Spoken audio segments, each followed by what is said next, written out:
Rodrigo Garro, 25 anos, meia canhoto do Tajeres. Esse é um meia argentino, analisado pelo Cifute, o Centro de Inteligência de Futebol do Corinthians, comandado aí pelo Thiago Gasparino, que é o centro de análise de mercado que está analisando todos os jogadores dessa janela, obviamente em conluio, em contato com o Mano Menezes, para definir o plantel do próximo ano. Eu sei que muita gente aqui vai ficar pensando, putz, mais um Matias Rojas, que foi um cara que nos decepcionou, evidentemente, nessa temporada, mas calma, eu ainda vou dar um voto de confiança. Realmente foi uma decepção. O Rojas, assim, em postura, em comportamento, foi muito longe daquilo que a gente imaginava.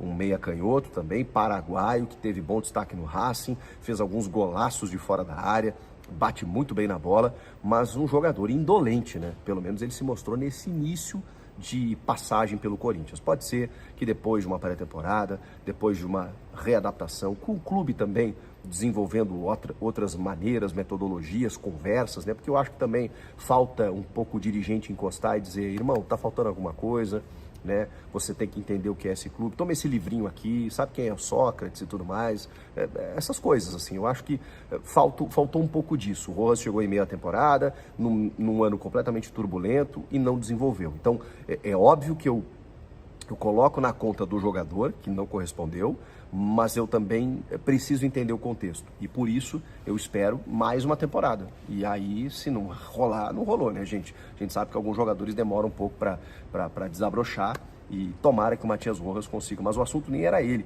Mas eu sei que a galera vai comparar, porque a gente está falando de um argentino, do mercado sul-americano, um jogador às vezes até pouco conhecido e tudo mais, canhoto, meia, gringo, que às vezes, né, na adaptação o cara tem uma dificuldade.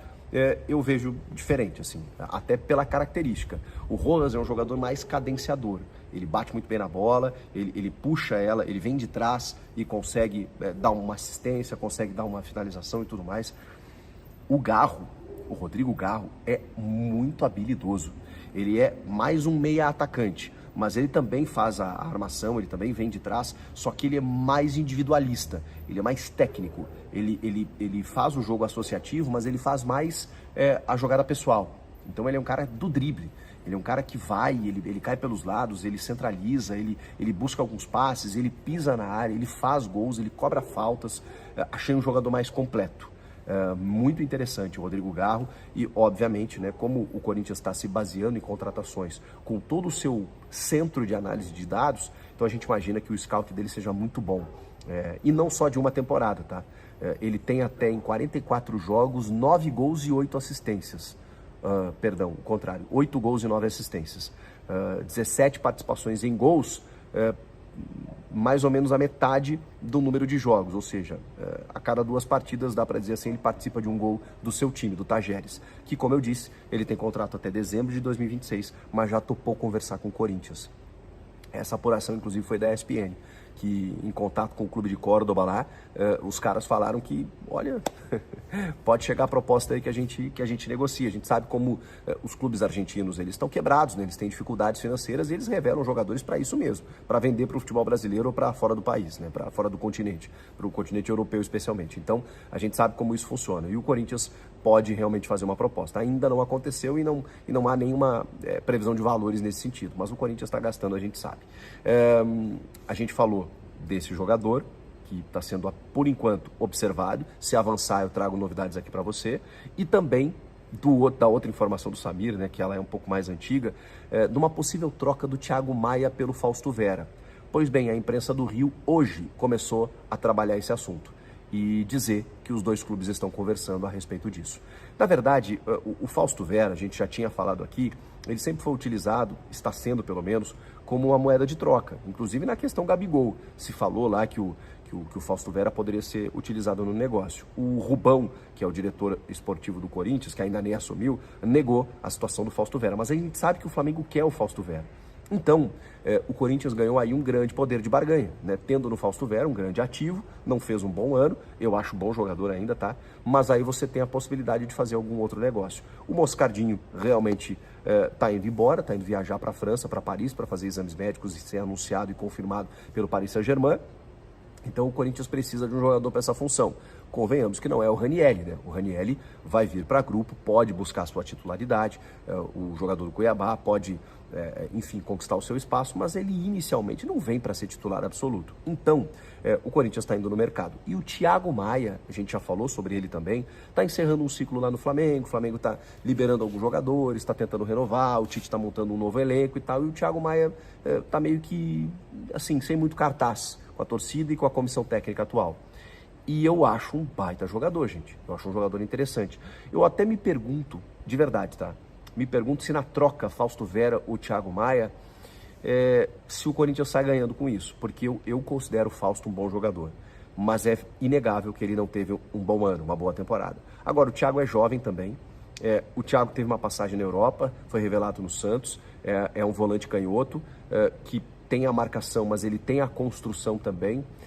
Eu gosto do Thiago. Ele também, assim como o Fausto, na verdade o Fausto foi vendido, né, que ele tinha um poder de finalização que nunca aconteceu. Ele fez o último gol agora no jogo contra o Curitiba, já na última rodada, quando não valia mais nada.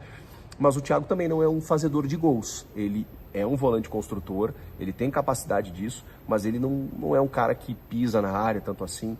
Eu acho que o Thiago tem muito cartaz por ter jogado num Flamengo muito interessante, enfim, um elenco vistoso, por ter chegado muito bem e ter, enfim, tido uma parceria ali, hora do Gerson, hora do Pulgar, hora jogadores muito qualificados ali no meio campo, no Vidal, muito qualificados no meio campo do Flamengo. Mas é bom jogador, tá? Eu acho que, assim, se a última temporada dele, como do Flamengo, foi instável, assim como do Fausto, eu acho que eles estão num momento muito parecido. Eu acho que vale pela troca de ares, tá? Mas eu não vejo tanto ganho assim, você trocar o Fausto pelo Thiago Maia. Eu acho que pode funcionar, porque daqui a pouco o Fausto pode jogar muito no Flamengo e o Thiago Maia no Corinthians. Isso pode acontecer.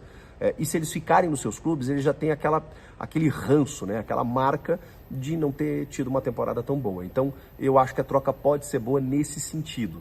Mas eu não discutiria se alguém dissesse, essa troca não vale a pena. Não sei se me fiz entender. E queria a opinião de vocês. Vocês acham que vale a troca do Fausto pelo Thiago Maia? É o que está acontecendo nesse momento, pelo menos numa negociação.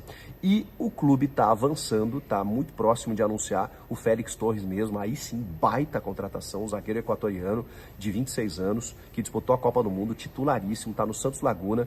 A proposta de 5 milhões de dólares inicial, ela foi, digamos assim, resistida pelo clube mexicano, que está dando uma endurecida e tudo mais, e o Corinthians está aumentando a pedida porque quer o cara e o cara quer vir para o Corinthians. Então, isso deve estar sendo resolvido nos próximos dias aí, e ele vai ser confirmado como reforço do Corinthians, o Félix Torres. E o Diego Palacios, também equatoriano, lateral esquerdo, esse pode contar já, porque está ficando livre no mercado, contrato terminando com o Los Angeles FC, e aí também foi para a Copa do Mundo, só não jogou, não entrou em campo, mas 24 anos. Esse está vindo também, então o Corinthians está resolvendo aí, pelo menos a lateral esquerda, mais um zagueiro, e tá de olho aí no meia, como eu falei, e também numa troca de volantes ali, pode ser para ajustar um pouco mais o meio campo. Falta a lateral direita, né? Tem a questão do Léo Godoy, que não avançou ainda, a gente está esperando, e outras situações, né? O Corinthians está, o Augusto Melo prometeu de 10 a 12, né? Então a gente está contabilizando aí, para ver o que vai acontecer. Vocês viram que o Gil também foi confirmado no Santos, assim como o Juliano, o Bruno Mendes anunciado lá no Granada da Espanha, então